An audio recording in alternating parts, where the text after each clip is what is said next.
Günümüzdə demək olar ki, hər kəs mobil telefon istifadəçisidir. Mən praktik olaraq az qala hər həftə bir neçə tiroid kanseri tapdığım gənc insanı taparaq, gənc xəstələri diaqnoz edərək, həqiqətən çox onun bir təəssüf hissini keçirirəm.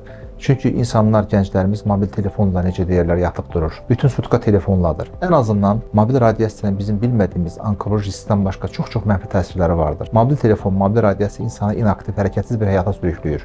Piyələnmənin bir səbəbləri arasında da mobil telefonun böyük bir təsiri vardır. Uşaqlarda boy qısalığa, artıq çəki, ginekomastinin yaranmasında da mobil telefonun böyük bir təsiri var. Biz bu telefonu mümkünat daxilində ehtiyacımız olduğu halda istifadə etməliyik. Xüsusən kompüterə, televizora baxmış, mobil telefonun radiativ gücü daha yüksəkdir.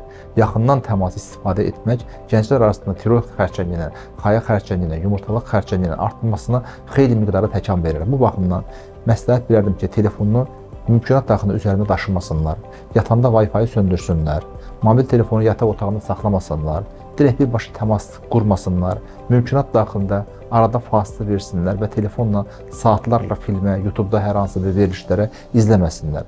Mobil telefon çox önəmlidir, faydası çoxdur. Günümüzdə vaxta qənaət baxımından çox vacibdir. Artıq mobil telefonsuz mobil bir həyat yaşayır bütün insanlar və gənclər. Amma bunların müəyyən qədər gigiyenasına istifadə etməklə bunun ərz olunmaz təsirlərindən, radiasiya çirkliliyindən qaçmağımız üçün uyğun qaydalarda, şərtlərdə və istifadəsini minimuma endirərək istifadə olunmağını tövsiyə edərdim.